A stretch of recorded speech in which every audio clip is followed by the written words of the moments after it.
All right, let's get it. Okay. What's up, guys? My name is Zul, and today I'm going to explain a little bit about gain staging, any confusion you have, and how to do it automatically. So let's get into it.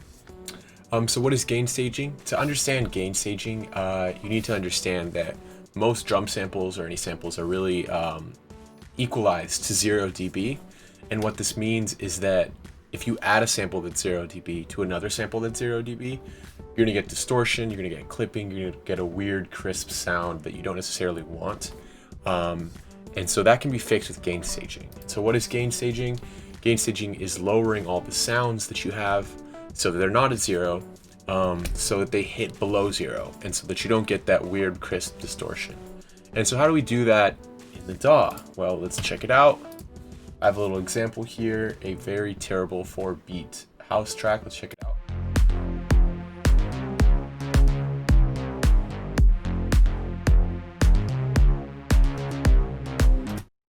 Alright, so I just want to show you that the kick and the clap are all starting at 0. So you'll notice here with Span, a free plugin, by the way, I'll put it in the description.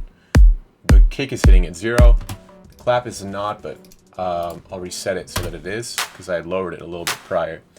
So you notice at its default, it's hitting at 0 dB. So if we put the clap and the kick together, we're going to have distortion like we had in our example. So distortion, distortion, distortion, clipping, rather. Clipping, distortion, it's sort of the same thing. But so how do we get rid of that? One easy way would be to go to our mixer track. I'm going to grab 110 here. Let's dock it to the left, and let's call it your pre-master. Let's make it purple, because purple is sick, and go to 1. Hold control here, and go all the way to the left, to the right, because I'm dumb, and route to this track here by right-clicking this arrow. So now that this is routed to the pre-master, what we can be doing here is we can lower the pre-master by a set volume. You don't want to do it here because we want it by an exact amount. So let's go ahead and go to the oh my god, not the stereo enhancer, the stereo shaper, and let's lower the pre-master here by -10 on both the left and the right sides here. And so what that's going to do is essentially lower the entire track, so we don't have that clipping and distortion anymore. So let's check it out. Now the kick and the clap together are both below 0, which makes sense. Obviously we lowered everything by 10 dB, and the whole track together is also below 0. And so now we can do some changes if we want like a louder kick and whatnot. We can make the pluck and the sub louder. But this introduces another problem here.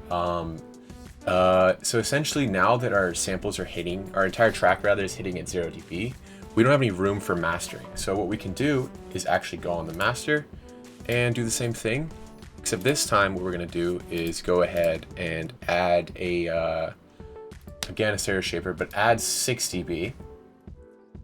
And once that's done, we go to the pre-master and we can subtract another 6 dB from here. And so essentially we're adding -6, or subtracting -16 on the pre-master, adding 16 to the master. And what this allows us to do is, our sound's gonna be the same,